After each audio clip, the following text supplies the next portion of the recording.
Okay, we'll call to order a meeting of council in committee. Mr. Clerk. Thank you, Your Worship. The first item is the minutes of the council and committee meeting held Monday, March 19th. Recommendations to approve those minutes. Moved by Councillor Reamer, second by Councillor Robinson. All in favor? Opposed? Carried unanimously. Item 2 is a delegation. I'd like to invite Mr. Paul Droulis, who's with the Canadian Tire Associates store. He's here to come forward. He's here to speak about Pesticide Use Control Bylaw 4254. Now, do we have to hear from him? By council procedure bylaw, the answer is yes. I'm just checking out our options. How are you doing, Paul? Mayor Stewart, make it clear I will be heard. I'm sure you will. Good to see you. Mayor Stewart and councillors, in review of the Pesticide Use Control Bylaw and Outreach Program number 4254-2012, item 5.1, we feel puts undue pressure on retailers, require them to have a copy of the city's bylaw at every point of sale terminal and every display of pesticide. A store like ours has close to 50,000 different products. Many of them have governmental regulations attached to them, none requiring signage.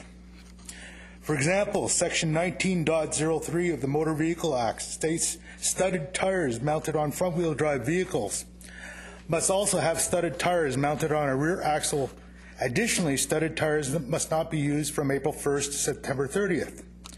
This is a significant safety issue for the occupants of the vehicle and anyone that might be involved in an accident. No signage is required. They leave it to the consumer, the suppliers, and the installers to advise the customers of this requirement. Under the Federal Explosives Act, we are licensed to sell ammunition to people in possession of firearm certificates. We carry the other dangerous products such as BBs, pellets, paintball guns, ammunition for these devices. No signage is required. However, we've adopted a store policy of not selling ammunition to anyone under the age of 18, regardless if they are in possession of a FAC or not. We restrict on a voluntary basis the sale of paint thinner, acetone, camp fuel, Drano, muriatic acid, and more to people we feel at risk of not using products for their intended use. Several years ago, you might recall there was an incident in Coquitlam where a youth was injured at a house party with a machete. The following week, I received a call from the youth's grandmother who asked that we refrain from selling these machetes. I agreed, and up until our recent remerchandising of the store, did not offer for sale any of these knives. Stores selling pesticides are required to be licensed by the province to sell pesticides. Each time a regulated product is scanned at our point of sale, a system break message appears on the screen, and the customer purchasing the product is coached on how to use and store the product. We can have our store staff to advise people of the city bylaw at that time, and we would love to. Likely much more effective than having signage, from my experience, few people read. My point is quite simple. Business in the Tri-Cities are very responsible, and at the end of the day, we both, the city and the businesses, serve the same public. If we want to keep them returning to our establishments, we'll do what we can to provide them with all the pertinent information available. After all, it's our job. I've also reviewed the bylaws from all the neighboring municipalities. No other city requires signage at the point of sale or with the product. I'm not here to debate the bylaw, as I believe it is following the democratic process that we're so lucky to have in our country. What I ask of council is to remove the item 5.1 from the bylaw and let retailers such as ourselves work with city staff to help to effectively communicate the city's bylaw to those people who wish to use these products. That is, after all, the reason the item was intended for. To leave 5.1 unchanged is unsustainable, will remain on the books in perpetuity, and will have no effect. Thank you. Thank you very much, Mr. Droulis. We may have some council members who have particularly, some council members may want to question some of your presentation. We'll just leave it at that. Councillor Robinson. Thank you. Thank you, Paul. It's great to see you here. And it's actually, for me, very quite refreshing to hear about the numerous actions that Canadian Tire does take in terms of ensuring consumer safety. And I didn't know about the things you do around paint thinners and solvents and all that kind of stuff. So it's actually really good to hear. And I'm also really found it very interesting to hear that when a pesticide comes up as a point of sale, and that triggers the your sales staff to then have a conversation about how to use the product.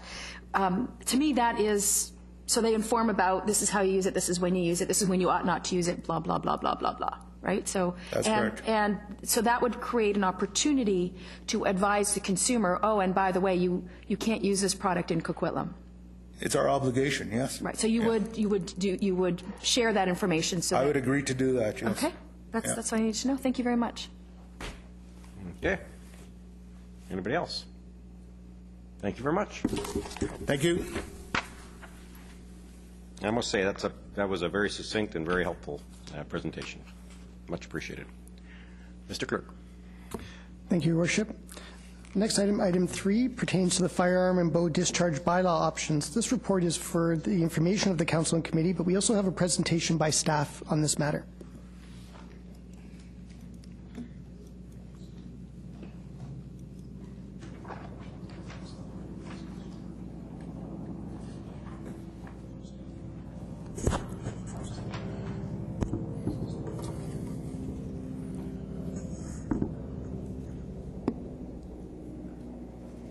Sir.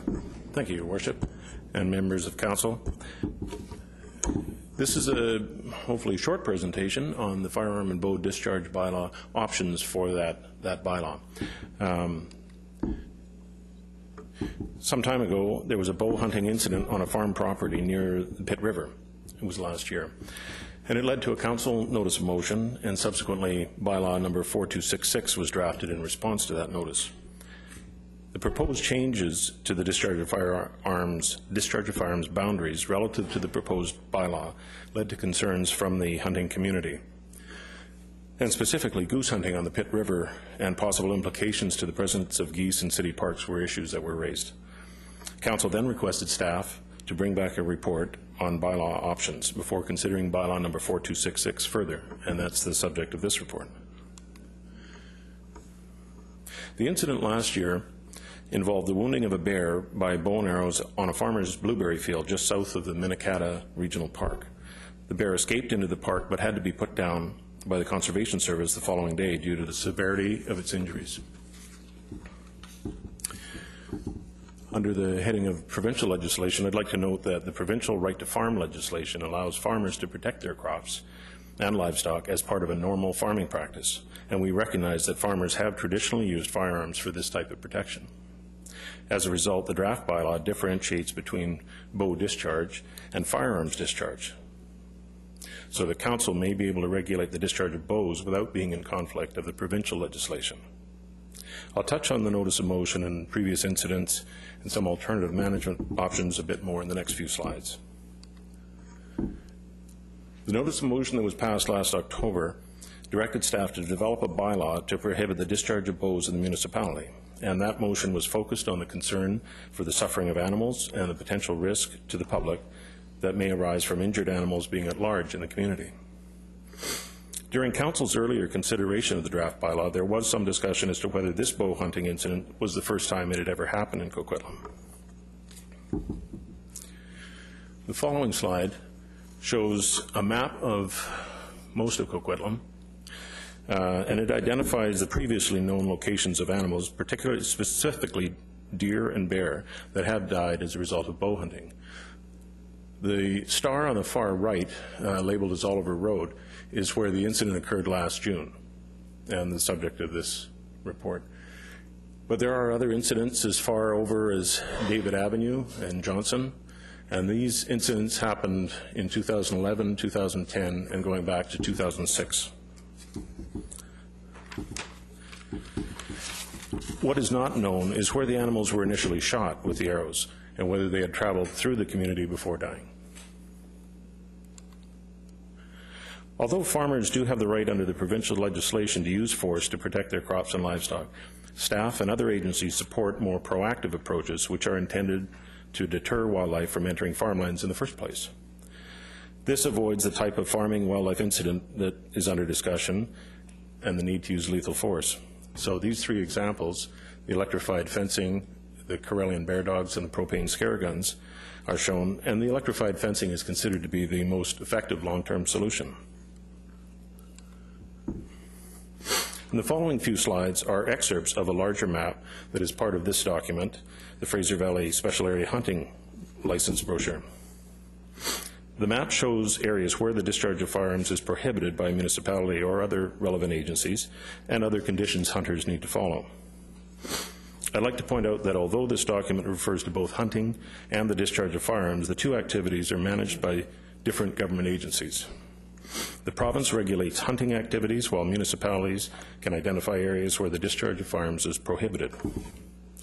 I'd also like to note that we have contacted both Fish and Wildlife Branch of Ministry of Environment and the Canadian Wildlife Service of Environment Canada about information related to geese and other waterfowl.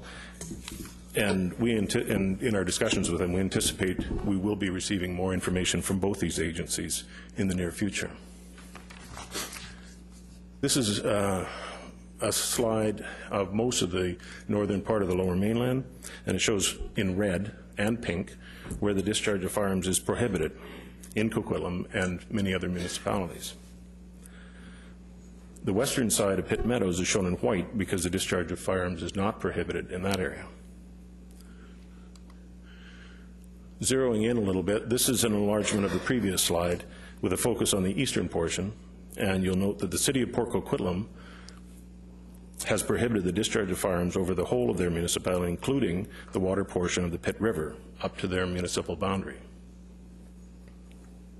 And we'll step in a little bit closer. This is an orthophoto of essentially the same area, but it's added the approximate locations of a number of significant points, including Goose Island in a crosshatched area, pretty much in the center of the photo, Minnetonka Regional Park, Pitt Addington Marsh Wildlife Area, the Pitt River Boat Club, and the northeast Coquitlam area where many residential developments are being built.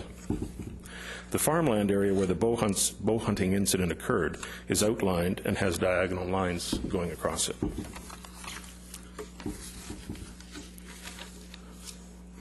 As requested by Council, the following slides are presented to illustrate three potential options for Council's consideration with respect to this draft bylaw.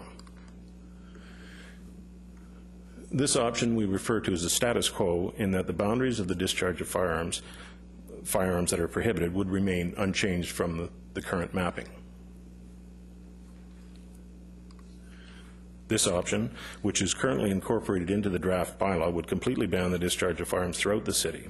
This designation would be consistent with the other municipalities west of the Pitt River, north of the Fraser, but it would preclude hunting activities on Goose Island, the Pitt River, and the adjacent farmland. And this option would extend the prohibition of the discharge of firearms to include the farmlands, but would not preclude hunting activities outside the dike, as shown in white, and the water area as well. As noted previously, the municipal bylaw that prohibits the discharge of firearms on farmland would have no effect to the extent it is in conflict with provincial legislation. So, in conclusion, staff believes that either options 2 or 3 would address the direction of the Council's notice of motion, and option 3 continues to allow waterfowl hunting activities along the pit. Thank you very much. Thank you. I have Councillor Robinson. I just have a quick question about option 2. If you could put the slide up for option 2. So that dark red piece that goes all the way up, currently there's hunting permitted all the way along that whole stretch? This is option 1, and this is the current Fraser Valley Special Hunting License map. And the area is shown in white, including the foreshore area of the Addington Marsh and the water area up to our municipal boundary are all open to the discharge of firearms. Right, but the white area only goes up a portion of the way, and then when you go to slide 2, it goes all the way up to Widgeon Marsh Regional Park. So I'm just trying to... I'm sorry? So if you go to a bylaw option 2, there's a very dark red area. It goes all the way up to Widgeon Marsh Regional Park, to that line? That's correct. That's basically the water surface area. So, okay, so technically people can just they would be in a boat and they could use firearms all the way up. Not under this option on the... No, not under this option, but that is the area currently where there's hunting all the way up there. Correct. Okay, because it's not as clear on the other map that you can hunt all the way up the pit. No, because it's not in white, it's in Right. gray. Right, and so I'm just trying to make that distinction. And as you can see in the Port Coquitlam designation, they have designated no discharge to firearms right up to their municipal boundaries, which are basically mid-channel. Great, so that's very helpful, thank you. Councillor Reamer. Thank you very much. So with option 3, I just wanted to ask about the gun club. Our understanding is there's 2 gun clubs that operate in Coquitlam. Yeah. And the bylaw that's been drafted doesn't change their status. Okay. But we have talked with legal services, and to make it abundantly clear, they have advised that a minor adjustment to the current bylaw would make it clear that they are not being prohibited or bylawed out of existence. Okay, that's very helpful. And then my other question is, and you kind of touched on it at the very beginning of your presentation, when Councillor Robinson brought this prohibition of bow hunting, why did you opt to change the current firearms bylaw as opposed to just creating a separate bow hunting bylaw and leaving the current firearms as it was? Why did you opt to do that? Well, part of that is to make it clear that all of the municipality is prohibited to the discharge of firearms. If you have some areas that are open for firearms discharge, and also if there's gray areas, whether bows are included as firearms or not, it would make enforcement more difficult. And so that was why the decision was made to extend the prohibition of discharge of firearms to include the whole municipality. Okay, thank you. Councillor O'Neill. Yes, thank you. Just back to not these options, but some of the information you presented regarding the episodes of bow hunting incidents where injured or dead animals were found. You had a map with 5 or 6 places, a lot of them along David Avenue. We don't know exactly if any of these were being shot legally or illegally, right? There could already be some illegal hunting going on. That would be hunting that would be taking place with a bow or with a rifle or with a shotgun for which there's no license, it's out of season and things like this. So one way or the other, if we pass a bylaw that outlaws bow hunting, or the discharge of bow and arrow, that it still might not have an effect on the people who are already breaking the law. Is that correct? Well, I think the law would be clearer if it was prohibited. These are only bow hunting incidents. They're not with shotguns or rifles. Yeah. Okay. But you're correct. There's no way of knowing whether they were legally or illegally hunted. The second thing I have to do is there is an assumption, and it's probably a safe assumption, that animals such as bears that are shot with arrows are more likely to be injured and not killed outright, and therefore suffer more and cause greater danger to humans if they go rambling about in an injured state. But do we actually know that that's the case, that somebody who is that bow hunting is less deadly than rifle hunting when it comes to bears, or are we just assuming that? Well, as far as deadliness, my understanding is if a bow hunter can get close enough to the quarry, it can be pretty much instantaneous, the same as a rifle shot.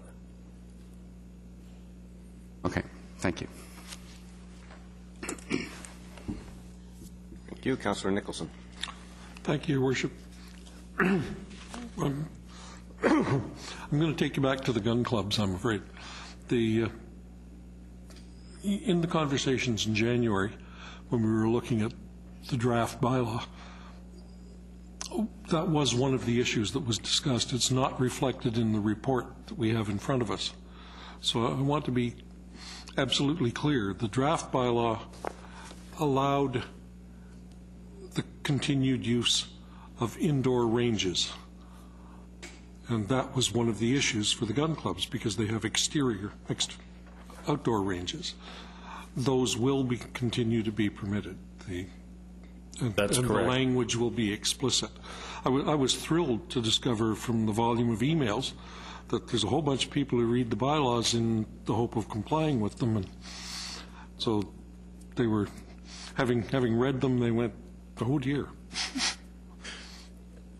Yes, I think the item in there referring to indoor firing ranges created consternation and confusion with respect to outdoor, because nothing was said about outdoor. That's right. So it was conspicuous in its absence, and so we will clarify that.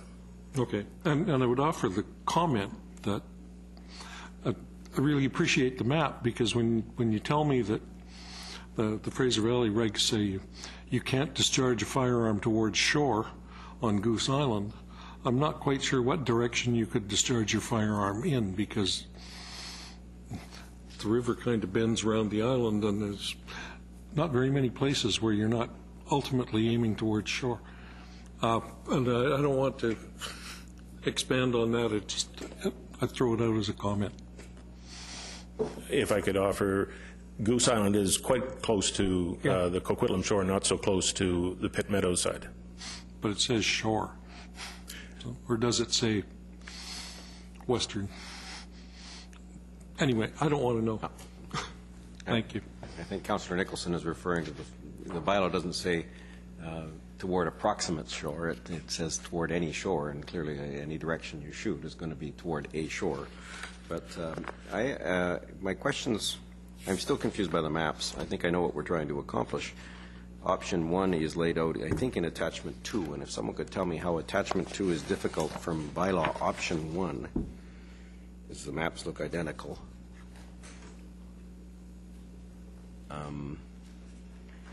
And Bylaw Option 1 is the status quo, which is with the regulations that we had in place before the notice of motion. Is that the case? That is correct. So right now, there were some people that made representations that there were areas of, in the north part of the city where hunting is in fact allowed in, for example, a regional park or a provincial park or something like that, or provincial crown land, I guess. Is that the case? Yes, Your Worship. In the top part of that map, in the big gray diagonals outside of Coquitlam's boundaries, that is open to the discharge of firearm.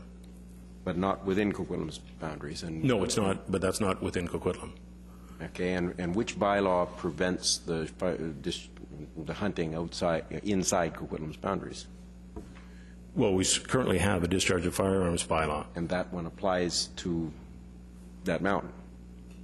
It doesn't go beyond the city boundaries. Obviously, our bylaws don't go beyond the border of the city, but it does apply to the mountain. So there were people that made representations that Coquitlam has areas in its north where hunting is permitted, and I didn't see that on any of these maps. I saw it outside the boundaries. Well, it's adjacent to Coquitlam, but it's not within the city boundaries. Not within the city boundaries. Okay. But Councillor Reid. Thank you. Well, I guess through this whole situation, the one sentence that you have put out here is that no act, or at least the act, does not authorize sport hunting on farmlands. And I mean, I just find this appalling that this has even happened, that some moron has come on there to shoot animal for sport. I mean, it just makes me sick, especially when we're in a populated area where a bear that's got an arrow sticking through him, I mean, he's certainly not going to be the friendliest thing to bump into, never mind the pain and agony that it's going through. I think this is just appalling. The question that I have right now, so we need to tweak what we've got on the books so that the gun club can do their thing that they do at the gun club, inside and outside, correct? Correct. And do you have that? Do you have a suggestion already? What it is we need to do? The wording? I only have a brief discussion with our legal services, but Okay. It sounds like one line addition to the It is a draft bylaw. one-line addition. I just didn't know if you had it with you.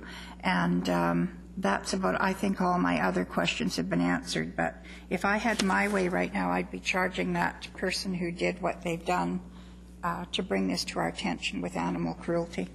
Thank you. You, Councillor Asmussen.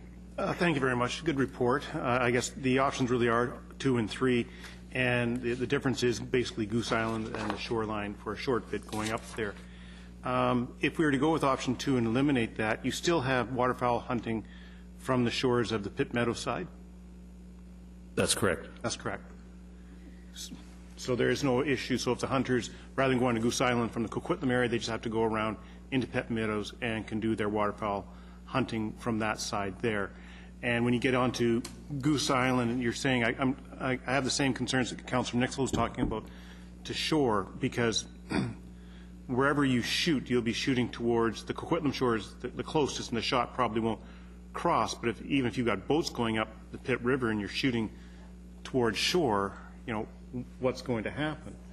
So that's my concerns with Goose Island. Did you find any other incidents in regards to conflicts like that at all? Have we heard of any of that? Or is there a specific warning for boaters during that time of year along Goose Island? Because that's really, to me, the only issue is Goose Island that we're looking at here in that small strip. There was no incidents, conflicts that we're aware of with respect to hunting, waterfowl hunting on Goose Island. I'm certainly the last person to say I'm any kind of an expert on hunting, but I have looked a little bit into the distances that shot travels. Yep. These are not slugs or bullets. These are rifle bullets. These are like buckshot. Yep. and other things. And my understanding is that the area in which they're effective is down to 40, 50 yards. Okay. They may travel farther than that, but not cause. They're not going to be lethal. Lethal, or okay. Okay. Thank you. Thank you. I'm still left with this. I wish we could have simply done as was originally intended, which was ban the bows and arrows and protect that. I mean, protect our community and the wildlife from that outrageous form of animal control, we'll call it, but it's wrong-headed, and I wish we could simply have banned it, but instead we ended up in this guns, and now we're going to exempt guns from the areas that they were already exempted in. I think that's where council's going, and it does seem like we would have been better off simply to say bow and arrows are out of the question. So, any further discussion? Okay. No motion. Motion to receive from Councillor Robinson, seconded by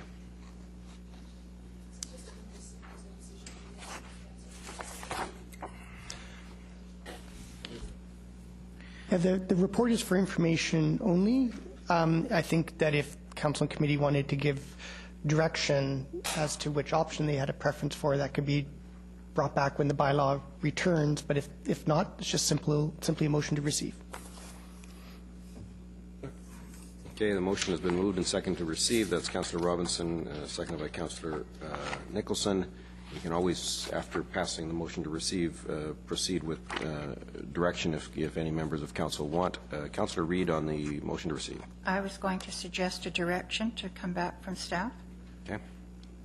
The direction I would suggest is I am for a complete ban, not a surprise to anyone, but I would like staff to come back with appropriate wording that will exempt the gun club from doing the exercises and things that they do. Mr. Clerk. Thank you. As the bylaw is received third reading, the changes to the bylaw of the type of language that you have just spoken to will need to be a separate motion, so that wording will be explicit and it will be in front of council as part of the granting of fourth reading. Okay, we've got a motion on the floor already to receive, and it was yours, so we'll have to vote on that. All in favor of receipt? Opposed? Carried. Councillor Reid has moved a motion for a, I'm going to have to ask for more specific, a complete ban. Is there one of the options that meets your needs? I'm moving option 2 with a proviso that staff can come back with appropriate wording which exempts the gun club or both gun clubs from the things that they do at the gun club. I believe that was understood in option 2 in any case. There were none of the options on the table. I thought it was told, Your Worship, when the presenter was standing there, he said that there had to be something that had to be tweaked, one line that had to be tweaked. Yes, and that was included, I believe, I thought that was included in option 2. I didn't understand it that way. Okay, so being specific, that the gun clubs were not to have been affected, either one of them? Could we get clarification? Well, you've clarified it. I mean, if we're not voting on a bylaw right now. We're only voting okay. on direction to staff, and the motion is to direct staff on to prepare bylaw language related to option 2. Moved and seconded by Councillor Robinson. Any further discussion on that? I see a bunch. Councillor Reamer. Thank you. Well, I'm going to be voting against this. As I said a little earlier, I wish that we could simply have done a bow hunting bylaw for all of Coquitlam and left our current or our old firearms bylaw be as it is. We had numerous emails, numerous telephone calls. In fact, I don't think there's ever been an issue since I've been on council where we've received so much feedback from the public on this issue. And I think that we need to listen to that feedback. And I think that option 1 really serves the interests of everybody in this one. And I'm very willing to support a bow hunting bylaw.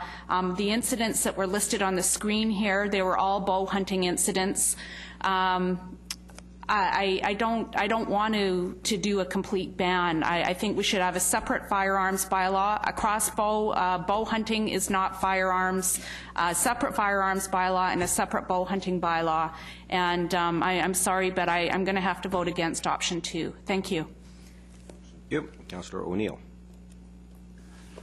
No need to apologize. You don't need to be sorry for voting against that. I think it's the right decision to do. Well, I'm sorry. Councillor O'Neill. Yeah. Yeah. What a mess that council has blundered into, that started before I was on council and has continued, driven by emotion and no facts, and the facts have been coming out slowly but surely. And as we learn more, we learn that we shouldn't go into these sorts of things without knowing what we're getting into. So we've been blundering around, and now we're kind of in damage control. And so I will not vote in favor of the motion that's currently before us. I'll leave it at that. Okay. Councillor Sikora. Thank you very much. You know, since I've sat in this council since 1972, I've never seen anything that takes up council's time like the last 2 bylaws that we have put forward. Went to the pesticide bylaw, non-enforceable. People are coming to the council meetings and are making presentations why we should not adopt it. Now we got this bow that we cannot enforce again. And it drags on and drags on. How much time is it taking of staff? How much time is it taking with this council when we should probably be doing more important things in our lives than doing something that is not enforceable? And that's very, very simple. You know, it's nice to say that we should charge the person that shot the bow into a bear. Yeah, that's all right. I'd go along with that. But how do you enforce it? How do you find out who did it?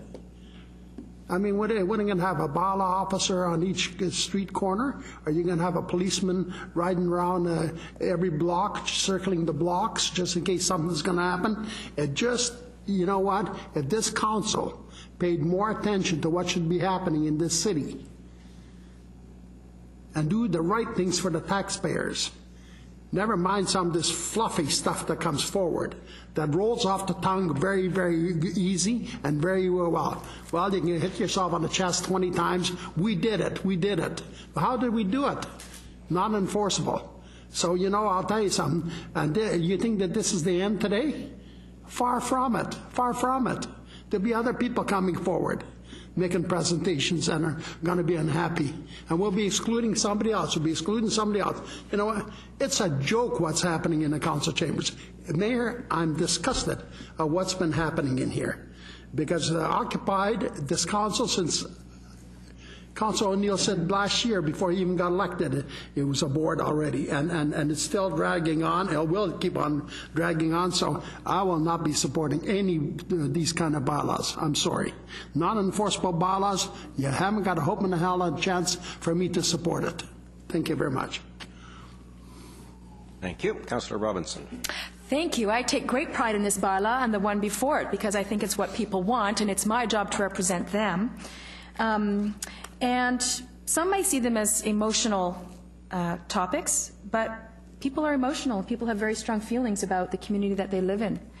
And they feel very strongly about things that they want to live in a safe community, and I think this is part of what we're obligated to do. I, too, just like Linda, would have preferred that we had some opportunity to engage in some what I'll call better public consultation around the gun stuff. But we did get a chance to hear from some folks, and we heard from them as far away as Ladner and Surrey and Abbotsford.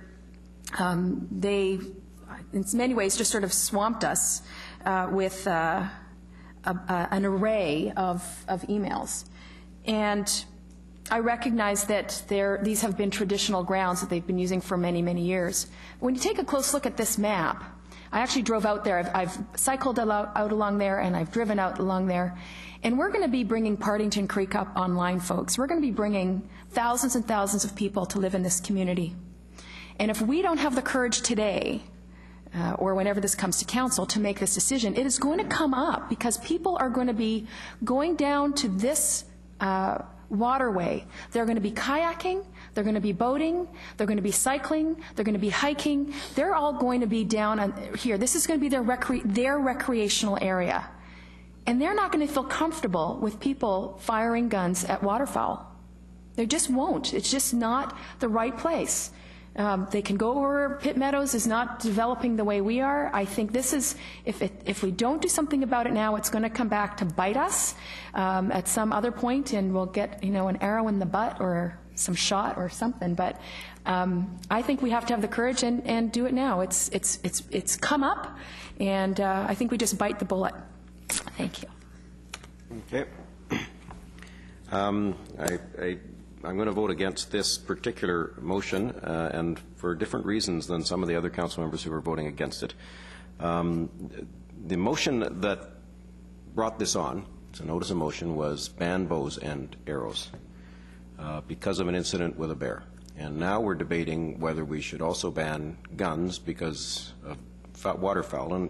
And I do see them as completely different issues. I'm not sure how I feel about, I've never gone hunting, so I don't know how I feel about the other one, but it's not the issue we're here to address. And I think we're wrong to start down that path and do public policy because we accidentally stumbled upon it. At the same time, this isn't fluffy. Councillor Sikora referred to it as fluffy. This isn't fluffy. This is life and death. Fluffiest thing I've ever heard of. Okay. This is life and death, and not just for the bear. If we get it wrong and a bear gets injured and walks into a regional park across the street from the farm, and I don't want to even voice what kinds of risks we're putting our population to if we are aiming indiscriminately with semi-lethal weapons. Now, as far as enforceability, these aren't little bows. You cannot wander through a community with a bow that's designed to kill a bear and not be noticed. I suspect you could do that with a gun, perhaps easier than you could do it with the bows we're talking about here.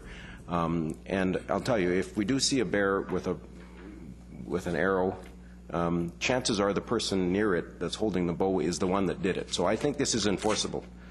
I think it's as enforceable as speeding. We can't have a police officer everywhere, but that doesn't mean we get rid of the speeding laws. And I'm not actually debating this because of being swamped with an array, or in that case, swamped with a flood of emails. I think we got a lot of emails, but that, to me, we still have to make the decision based on what's right or wrong. In this case, I think what's right was the original motion. The motion was, let's ban bows and arrows from shooting at animals. And I'm going to vote to do that if that motion comes before us, and that motion's not here yet. Councillor Nicholson. Thank you, Your Worship. Well, I don't find it the least bit embarrassing to be making public policy on the basis that we stumbled upon something.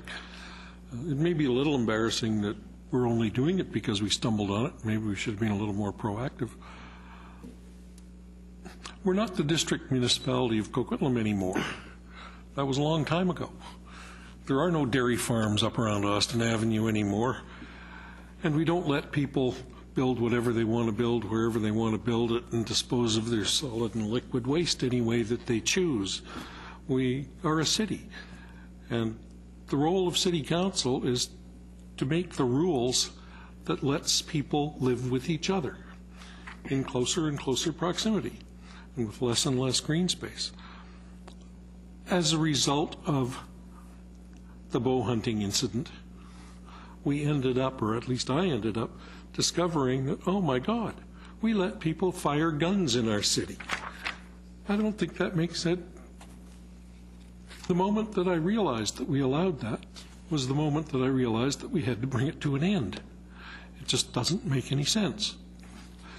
Growing, burgeoning population, the pressures on all our areas, it's nonsensical. So I have to be in support of Councillor Reid's motion. But I have to express a little bit of discomfort with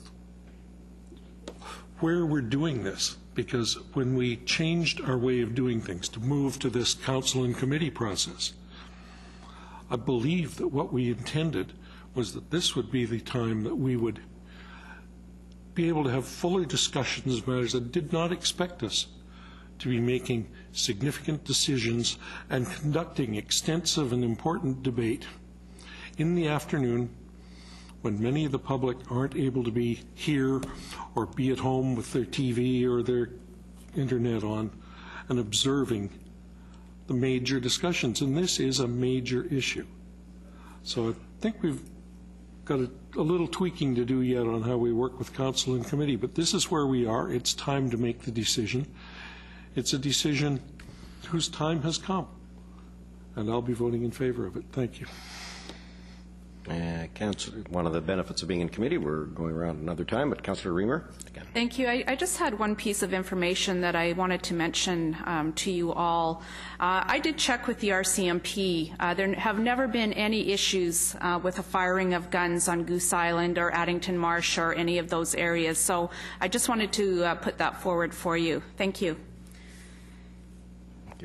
Well, the fact that I've been there dozens of times and I didn't, in fact, all of us, I think, or many of us have, and we didn't know. So clearly the conflicts that we're talking about, they're not showing up, but at the same time, for some reason, we're just not, it's not on the radar, so to speak. Councillor O'Neill. Sorry, I'm sorry, Mr. Chair, but Councillor Nicholson had indicated first. Oh, you're back. Oh, I'm sorry. I thought that was, you're right. Okay. I thought you were the previous speaker, but it was Councillor Reamer in between. Councillor Nicholson first. That's okay. I simply wanted to, I was motivated by Councillor Reamer's speech and said there have never been any incidents reported, and there won't be. Thank you. Yep. We'll put an end to it. Councillor O'Neill. Are you prognosticating or are you threatening?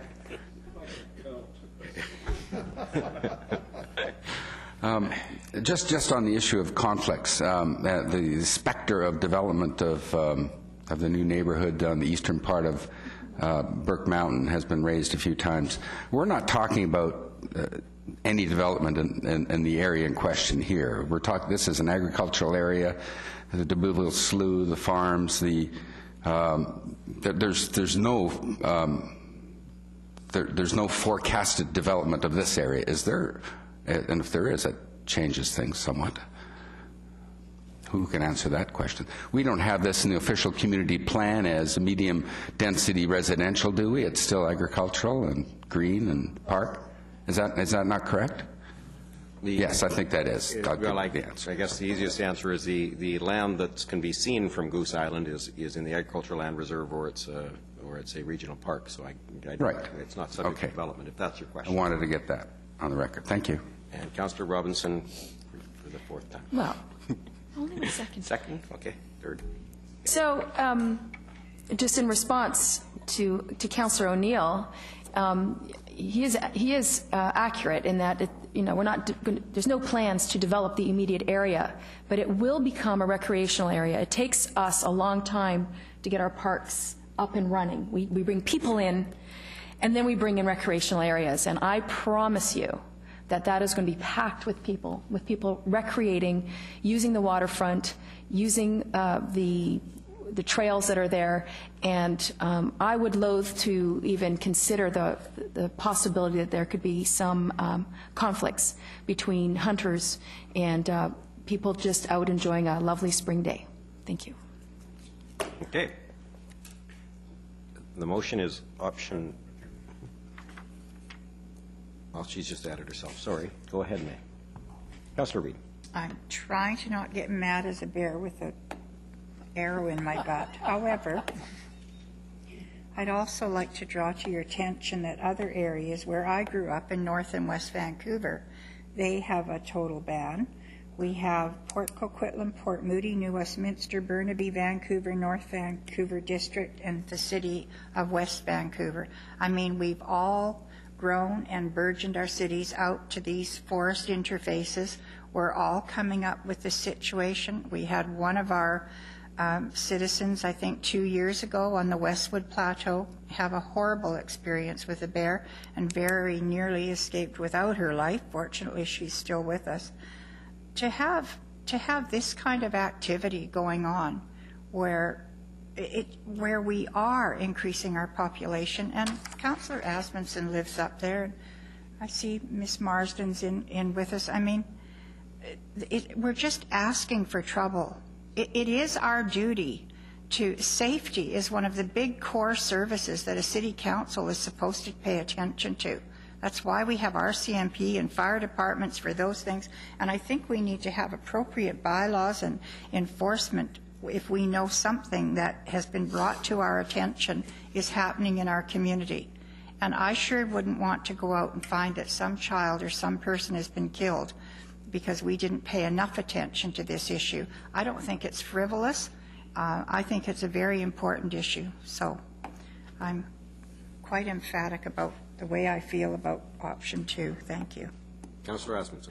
Well, I've thought about this one a lot, and I've dealt with this issue. And I think what it comes down to, Councillor Reid, Councillor Robson, between option 2 and option 3, we're talking about a very small area of allowing hunting, which is basically Goose Island. But I do know, and my wife and I and all go down to Beaubasou, we go to the dikes around there, and people wander in greater numbers every year. I mean, it used to be a lot quieter and more peaceful, but there's a lot more people going out into those areas. And to me, the reality is that we're going to ban this at some time because the population, as we grow in the Northeast, as we do Party and Creek, the populations in Port Coquitlam will increase.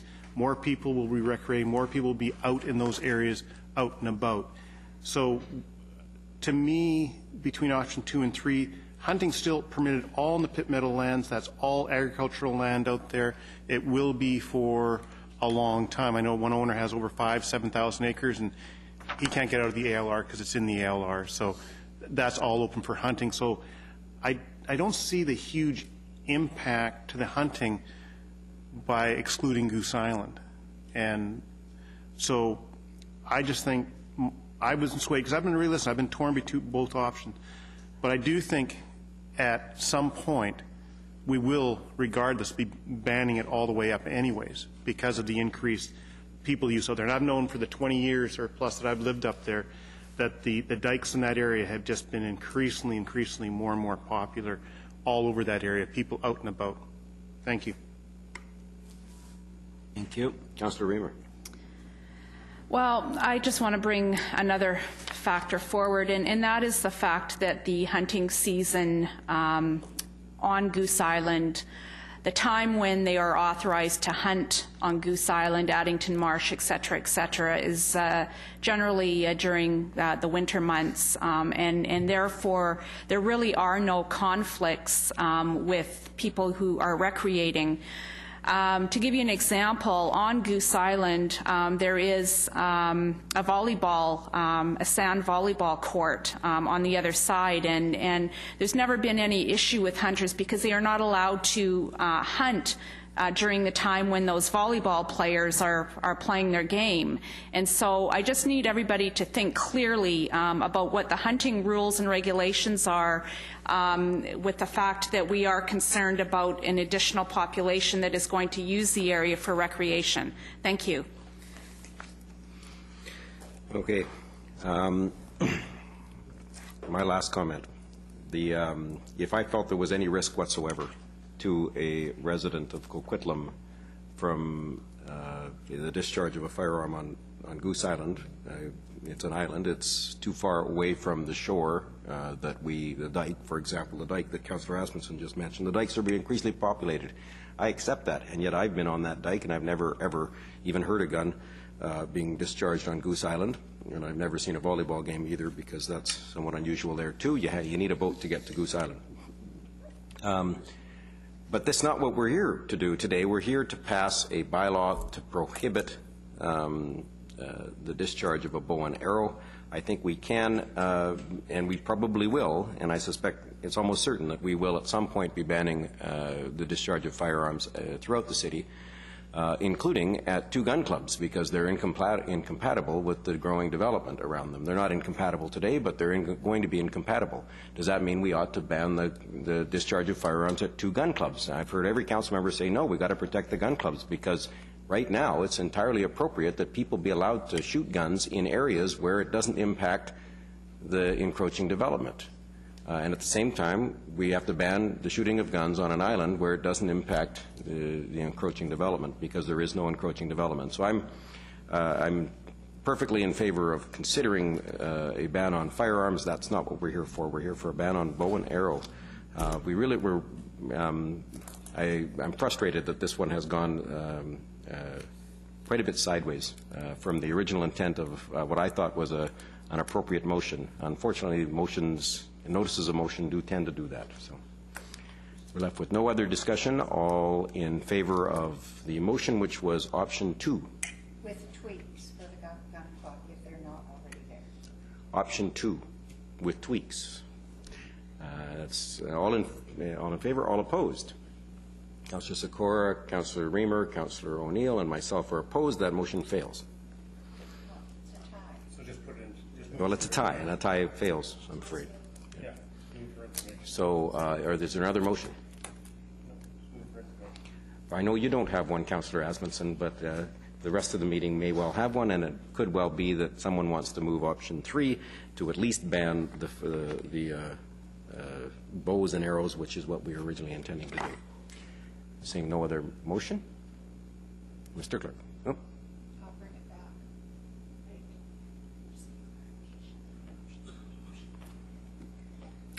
Councillor Reamer.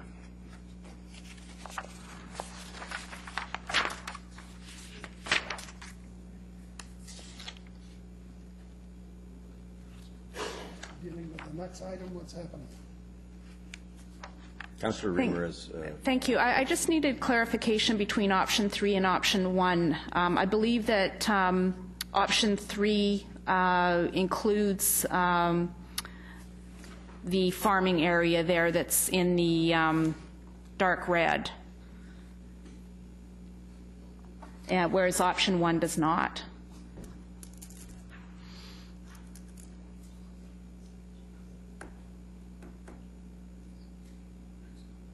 So I just want a clarification between 1 and 3, and I think that the farming area there in the dark red is probably it. Can you just clarify that? That's correct. The dark red area would be the addition of the farmland area to the no discharge of firearms. This is option 3. It would still allow discharge of firearms on Goose Island and the foreshore area of the pit. So does banning the discharge of firearms in that farming area conflict with the Right to Farm Act? We don't believe so. We believe that if we can't interfere with a farmer's right to protect his crops and livestock. What Coquitlam, the position Coquitlam is taking is that it's not traditional for a farmer to use a bow and arrow to control wildlife coming onto his fields. So we would not attempt to try and stop a farmer from using a shotgun on his farm if there's a problem. But there are other times of the year where there are no crops or no livestock at danger or at risk. So it would apply in those situations. We are trying to narrow down what the right to farm legislation actually empowers the farmer to do. Mm-hmm. One other question for you. You mentioned during your presentation that you're awaiting further information from the government. And what is that information and what impact might that have on our decision? I'm not sure of the exact nature of the information, but we have been in contact with Canadian Wildlife Service and Fish and Wildlife Branch in regards to basically goose populations, where they travel, where they don't travel, and the effects of hunting in the Pitt River area as to impacts on city parks. That has been the focus of our discussions with them, and I believe that they will be adding more. Okay, that's helpful. Thank you. Thank you very much. I expect then that Councillor Reid. I would like for the clerk to advise me how I can bring this back and how I can get further information from staff on the appropriate wording to use, which would include the gun clubs in the option 2 that I was interested in. And I'd like to see it come back within the next month. Well, how could I do that, Your Worship? Council has generally indicated that they all support that the gun clubs continue to operate as they are. That wording will be done by staff. I would say that staff has taken that as direction already. When the bylaw comes back, because it's being added after third reading, it is required that there be a separate motion of council to support that change to a bylaw. The idea is that people shouldn't be able to put things in at the last minute. So that wording would be in front of council when the bylaw does come back. So, okay, so it's coming back anyhow, right? It is. I think staff, I would guess, has a challenge of how to interpret the will of council, given that at the moment there's not an option presented. But when the bylaw does come back, because it is only at third reading, there would have to be specific wording that would allow the gun clubs to operate as they currently exist. Okay, that's fine. I just want to make sure that that wording's available for all of us to read. Thank you. Absolutely. Yeah, it does seem pretty right across the board that council is instructing that the gun clubs continue to operate. The dispute is whether or not Goose Island is continues to be permitted in the short term as a hunting area. Councillor Sikora. Yeah, thank you very much. Well, one thing to the clerk, Councillor Reid cannot bring this item back. I don't have to. It's coming on its own. Well, I don't know how it can be coming out on its own when it was defeated. So how can it come out on its own? Councillor Sikora, it's never been defeated. There's a bylaw on the books right now at third reading. That has to come back. Yeah. We did pass. As a council member that voted for the motion, they can never bring an item back. If they voted against it, that motion's not coming. That motion's not. But if they voted against it, then they could be brought back. Thank you. That motion can't be. That motion's not coming back. I suspect. But right now, the first motion that we dealt with on this staff report was that this committee received the report for information.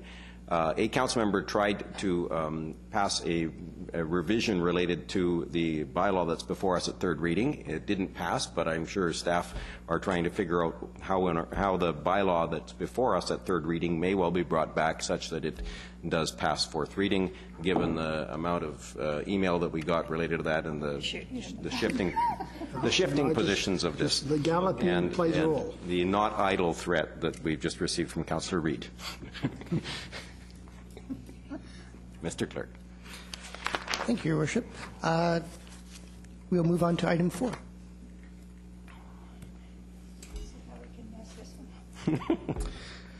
Item 4 is a report of the General Manager of Engineering and Public Works. It pertains to Anson and Ponderosa, the intersection of Anderson and Ponderosa.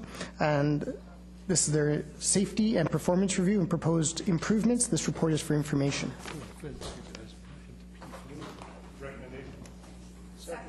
Moved by Councillor Aspenson, seconded by Councillor Reamer to the staff recommendation. Councillor Reid. The only thing, this intersection, I go through this all the time, and it's sort of at a funny angle, and it's really, the roads are really wide. The only thing I'm concerned about with the light is that we allow people sufficient time to cross the road, because it's really wide, right? I'm looking at engineering. So can it have a longer time to allow people to go across the road? Because there's quite a few seniors in that I see taking those little carts along, and it takes a long time to cross that road. Either way, it's really wide. Mr. Suzak, a longer signal or a shorter road? Thank you, Your Worship. The detailed design phase would focus on the needs of pedestrians, and chances are this would be a good candidate for countdown timers, for example. If Dan has any other further observations, please.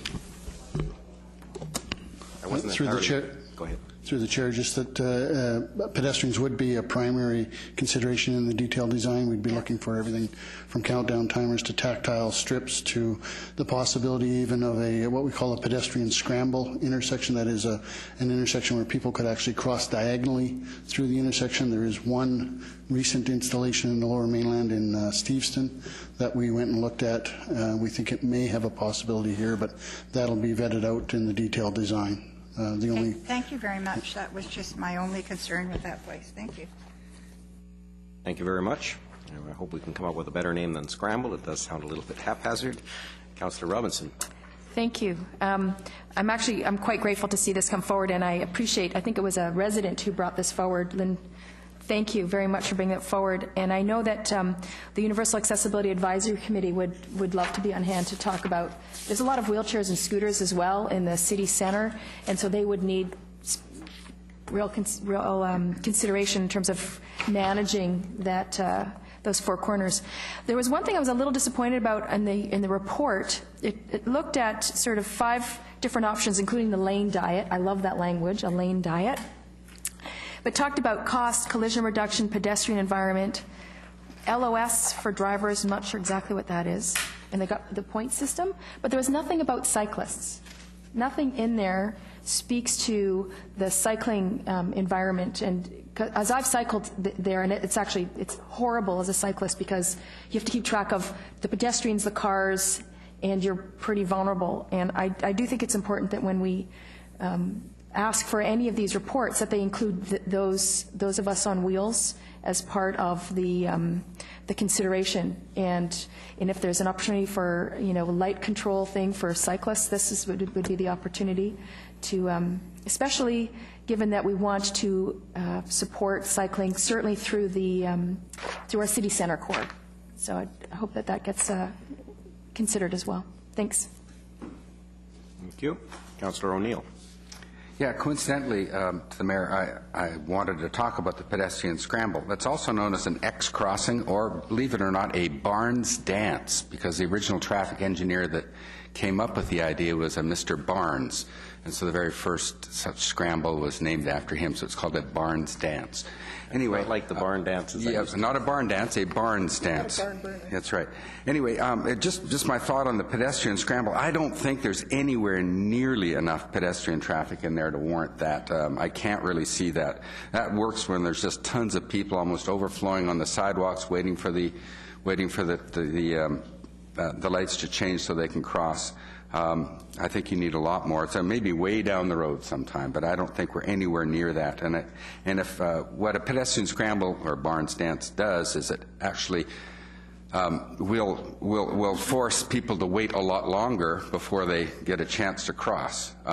Traffic will get more impatient, and pedestrians will get more impatient unless there's absolutely a need for it with a huge amount of pedestrian traffic. I don't think it's practical. So all the other options sound great, and yeah, I'm very familiar with the intersection, and it is daunting even in a car to cross it because there's such a lot of space there in between all the stop signs. So I'm glad we're working on this thing. Thanks. There you go. Barnes dance.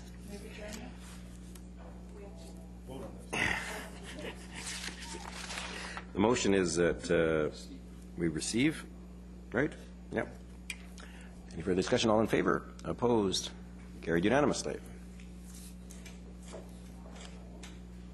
And moved by Councillor Robinson, second by Councillor Asmussen to adjourn. All in favor? Opposed? Carried unanimously. We will not be allowing